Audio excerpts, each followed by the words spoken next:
मीरपुर ख़ासि रिपोर्ट सूमार समय जो डोरो नारो ऐं भरपासे वारनि ॻोठनि में छितनि रोलू कुतनि जो अज़ार वधी वियो। ॿारड़ा तोड़े वॾनि खे छितनि कुतनि जो ॾाण रोज़ जो मामूल बणियल। गुज़िरियल 2 महीननि दौरान 7-8 ॿारड़नि तोड़े वॾनि खे कुता ॾाड़े विधो। राति देर सां चौपाई माल खे भी कुतनि खाई मारे विधो। ख़बर मूजिबि डोरो नारो ते दड़ो राति देर सां पोरियत नज़र मोहम्मद जे घर में ॿधल चौपाई माल बकरीअ ते छितनि कुतनि हमलो करे विधो। छितनि कुतनि 3 ॿकरा खाई मारे छॾिया।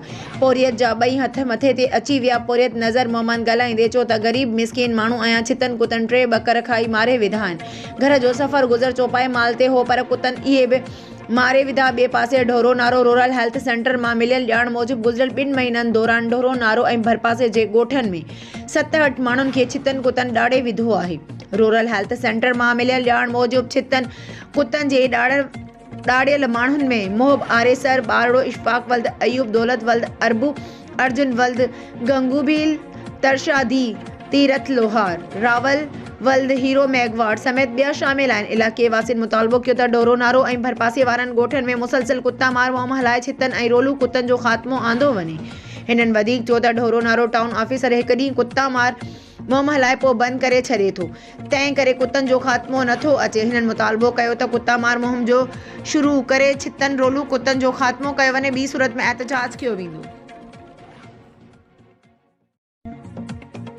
ठारूशाह में औक़ाफ़ खाते पारां ठंदड़ सैयद ठारू शाह बुखारी जी दरगाह में मनपसंद ख़ानदान जी ठंदड़ हवेली में नाक़स मटीरियल जे इस्तेमाल ख़िलाफ़ सैयद बिरादरी ऐं मुरीदनि जो एहतजाज।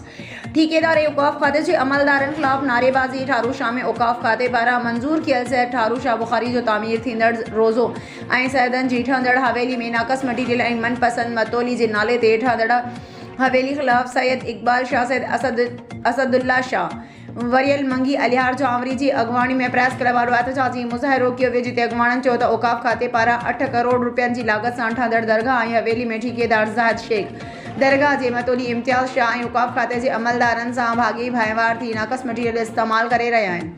हिननि चयो त दरगाह जो पाण खे मतोली सॾाईंदड़ इम्तियाज़ शाह पंहिंजो घर ॾहाराए ठेकेदार खां ॿीहर सरकारी लागत सां हवेली जे नाले घर तामीर कराए रहियो आहे ऐं भरिसां सैयद इक़बाल शाह जो घर खे डैमेज करे रहिया आहिनि। रिपोर्टर नसीर अबड़ो।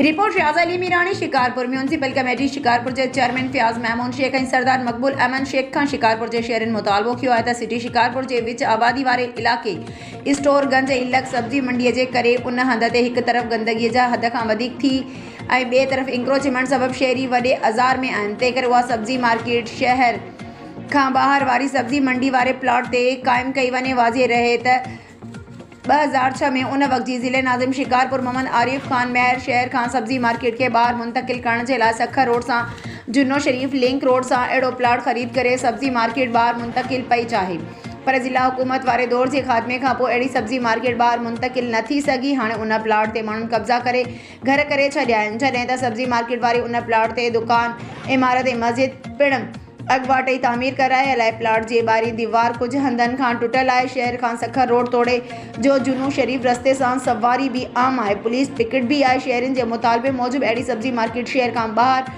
हिन प्लॉट ते शिफ्ट करे शहर मां गंदगी ऐं वधंदड़ इंक्रोचमेंट खे घटायो वञे। नौशरो फ़िरोज़। रिपोर्ट ज़ुल्फ़िकार अली तगड़। नौशरो फ़िरोज़ भरिसां ॻोठ कोड़ो ख़ान लाशारी जी रहवासण मिसमात यास्मीन पंहिंजे मुड़ुस ग़ुलाम अली लाशारी सां गॾिजी बासरनि जे ज़ुल्मनि खां तंग थी करे नेशनल प्रेस क्लब ते पहुची मीडिया खे ॿुधायो त अज़ीज़ुल्लाह सां रिश्तेदारी थियल आहे। उन जो पुटु अज़म सां मुंहिंजी धीउ सां शादी थियल आहे, जॾहिं मुंहिंजी धीउ खे पंहिंजो सहुरो मुड़ुस एजाज़ रियाज़ कांडेरो ऐं वहीद सरगाणी बिलाज आवाज़ मथां मुसलसल तशदुद कंदा रहंदा आहिनि। असांजे मना करण तां हथियारनि जे ज़ोर ते असांजे मथां बि तशदुद कंदा आहिनि। अॼु वरी मुंहिंजी धीउ ते तशदुद करे गुम करे छॾियो आहे, जंहिंखे हिकु न्याणीअ जो औलाद आहे। जॾहिं असां नौशरो फ़िरोज़ थाणे ते NC दाख़िल कराई आहे, पर अफ़सोस सां थो चवणो पवे त पुलिस कख भनी ॿीणो नाहे कयो। ग़रीब हुजण जे करे केरु ॿुधण लाइ तयारु न आहे। हू पैसे वारा आहिनि। असांजो मुतालबो आहे IG सिंध DIG शहीद बेनज़ीराबाद सेशन जज SSP नौशरो फ़िरोज़ खे अपील था कयूं त हमलावरनि जी ख़िलाफ़ नोटिस वठी असां सां इंसाफ़ कयो वञे ऐं न्याणी खे ज़ाहिर कयो। असांजी न्याणी खे कुझु बि थियो त उन जा ज़िम्मेवार मथियां बाअसर हूंदा। मटियारी रिपोर्ट अजीज गुल ख़ैबर गुज़िरियल रात फजर टाइम ते कराची खां ईंदड़ मुसाफ़िर कोच ड्राइवर जी गिफ़लत सबब रोड जी दीवार सां टकराइजी वई। जानी नुक़सान खां बची वई, जॾहिं त कोच दीवार सां टकराइजण सबब कोच खे तमामु घणो नुक़सान थियो, पर मुसाफ़िर मौज़ाने तौरु महफ़ूज़ रहिया ऐं कुझु मुसाफ़िर मामूली ज़ख़्मी थिया, जिन खे मटियारी जी सिविल अस्पताल में पहुचायो वियो, जिन खे मलम पट्टी खां पोइ फ़ारिग़ कयो वियो, जेके पंहिंजनि मागनि तरफ़ रवाना थी विया। नौशरो फ़िरोज़ रिपोर्ट ज़ुल्फ़िकार अली तगर मिसमात अला बचाई पंहिंजे धीउ मिसमात हकीमा पुट अज़म सां गॾिजी नेशनल प्रेस क्लब पहुची दाईंदे चयो, सोरो गुलाम अली ऐं मुड़ुस कैलाश लाशारी हकीम लाशारी हैदर अली ऐं भाई ख़ान गॾिजी मुंहिंजी धीउ मिसमात हकीमा खे रात जो ज़हर ॾिनो ऐं चयो त कंहिंखे बि न ॿुधाए, न त तव्हां जे पुट खे मारींदासीं।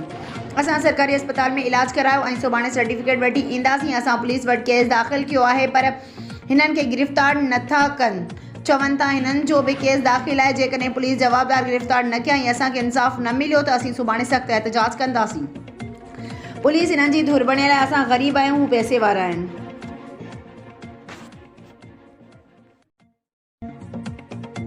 ब्यूरो चीफ ज़िला दादू साहब खान नालो जी रिपोर्ट मुताबिक़ सिंध ब्यूरो इताज जे सदर Faiz Mohammad bureau general secretary Abdul Razzaq bureau जे हुकुम ते सिंध ब्यूरो इताज जे रहनुमा हाजी रसूल बख्श ब्यूरो जी रिहाइशगाह ते अॻवाणनि जी प्रेस कॉन्फ्रेंस अॻवाणनि चयो त ब्यूरोही बिरादरी सां का बि नाजाइज़ी बर्दाश्त न कंदासीं। असांजो पैगाम अमन मोहब्बत भाईचारे वारो आहे। अहिड़ो इज़हार सिंध ब्यूरो इताज जे सूबाई अॻवाणनि मीर मोहम्मद खान ब्यूरोई मीर अब्दुल वहाब मेंगल ब्यूरोई वडेरो मोहम्मद ब्यूरोई हबीब बलोशी मोहम्मद असलम ब्यूरोई मोहम्मद नवाज़ ब्यूरोई वलीद बज़ेंजो रियाज़ अहमद शहवानी असलम ब्यूरोई ऐं ॿियनि मेड़ में मीर रसूल बख्श बज़ेंजो जी रिहाइशगाह ते प्रेस कॉन्फ्रेंस कंदे चयो, हिननि जो त असांजो मक़सदु ब्यूरोई बिरादरी सां यकजहती ऐं सदन सां थींदड़ ज़्यादतियुनि जे बारे में आहे। सिंध में ब्यूरोई बिरादरी सां तमामु घणियूं ज़्यादतियूं कयूं पियूं वञनि, जिन जे हल लाइ गॾु थिया आहियूं। हिननि चयो त असांजी ब्यूरोई बिरादरीअ जे माण्हुनि जी ज़मीननि ते मुख़्तलिफ़ माण्हुनि कब्ज़ा कया विया आहिनि, जिन जे हल लाइ हर मुमकिन कोशिशूं कयूं वेंदियूं। असां अमन परस्त माण्हू आहियूं, नाजाइज़ी बर्दाश्त न कंदासीं। हिननि चयो त असांजो क़ाइद मीर मोहम्मद अमीन मेंगल ब्यूरोई आहे, जेको ॾींहं राति ब्यूरोई बिरादरी जा मसइला हल करे थो।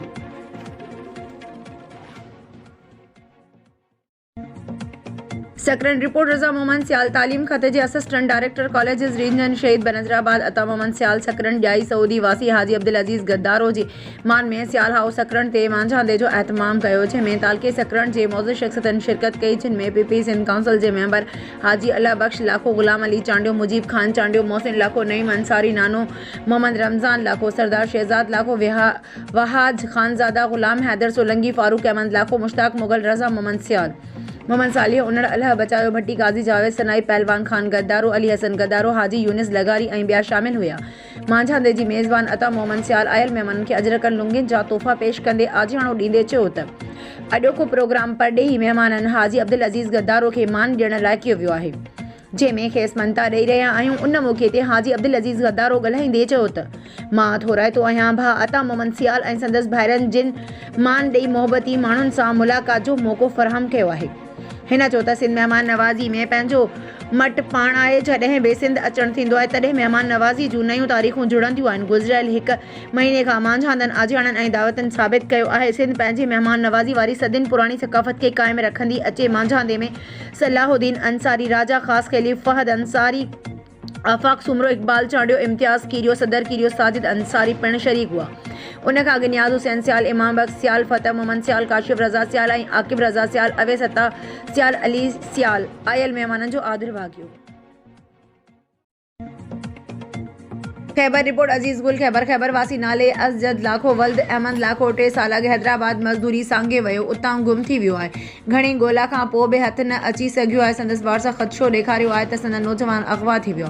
संदन ॻोल्हा में मदद कई वञे। हिननि चयो त असजद असां खां मज़दूरी लाइ मोकल वठी वियो, पर 3 सालनि खां संदन को बि ॾस पतो कोन्हे मिलियो। संदसि माउ ऐं ॿिया घर वारा सख़्तु परेशान। असांजी ॻोल्हण में मदद कई वञे। सकरन रिपोर्ट काज़ी अली रज़ा सनाई मनहाज अल कुरान इंटरनेशनल जे चेयरमैन डॉक्टर हसन अब्दुल हया कादरी सिंध जे मशहूर रूहानी मरकज़ दरगाह पीर ज़ाकिरी सकरन ते पहुची चादर चाढ़े फातिहा ख़्वानी करे दुआ घुरी, जंहिं बाद हिन दरगाह शरीफ़ ते मनहाज अल कुरान जे इंतज़ाम हेठि हलंदड़ क्लासुनि जा 16 सेमेस्टर मुकमल थियण ते क्लासुनि जो जाइज़ो वरितो ऐं शागिर्दनि सां मुलाक़ात पिणु कई। उन मौक़े ते डॉक्टर हसन अब्दुल हया कादरी ॻाल्हाईंदे चयो त सिंध जूं दरगाहूं दर्सगाहूं बि आहिनि त इंसानियत जो अलम बरदार पिणु आहिनि। सिंध में जिते बि वञण थियो आहे उते मोहबतूं ई मोहबतूं मिलियूं आहिनि। हिन छो त दरगाह पीर ज़ाकिरी जी सजाद नशीन सैयद मोहम्मद मुनीर शाह पारां हमेशह इज़तूं ॾिनियूं वयूं आहिनि।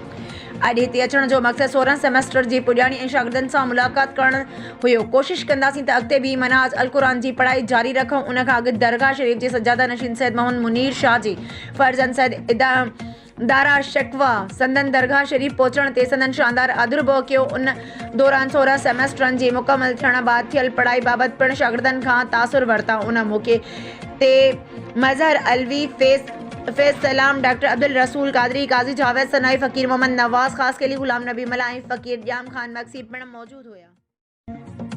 ठारूशा भरिसां ॻोठ फैज़ मोहम्मद आलमाणी में क़ाइम प्राइमरी स्कूल में ॻोठाणनि जो पायो माल ॿधी स्कूल खे मींहं जो वाड़ो करे छॾियो। स्कूल बंदि हुअण करे ॿारनि जी तालीम मुतासिर थियण लॻी। तालीम खाते समेत ज़िले इंतिज़ामिया अॻो निंड सुतल ॻोठाणनि पारां नोटिस वठी स्कूल खोलाइण जो मुतालबो। ठारूशा भरिसां ॻोठ फैज़ मोहम्मद आलमाणी में क़ाइम प्राइमरी स्कूल में ॻोठ जे ॿासरनि जो पायो माल ॿधी स्कूल खे मींहं जे वाड़े में तब्दील करे छॾियो। स्कूल में मेंहूं ॿधल हुअण करे स्कूल मुकमल तौर बंदि आहे, जॾहिं त स्कूल जो उस्ताद ऐं ॿियो अमलो पिणु ग़ाइबु आहे, जंहिं करे ॻोठ जे ॿारनि जी तालीम मुतासिर थियण लॻी आहे। ॻोठाणनि जो चवणु आहे त स्कूल खे क़ाइम थिए 30 साल थिया आहिनि, पर कुझु सालनि खां ॻोठ जे ॿासरनि स्कूल में मेंहूं ॿधी वाड़े में तब्दील करे छॾियो आहे, जंहिं करे स्कूल मुकमल तौर बंदि आहे, जंहिं करे ॿारनि जी तालीम मुतासिर थियण लॻी आहे। ॻोठाणनि तालीम वारे सेक्रेटरी ज़िला इंतिज़ामिया ऐं ॿियनि अमलदारनि खां मुतालबो कयो आहे त फ़ौरी तौर ते नोटिस वठी स्कूल खोलाए ॿारनि जी तालीम तबाह थियण खां बचाई वञे। ॿी सूरत में सख़्त एहतिजाज कया वेंदा। रिपोर्टर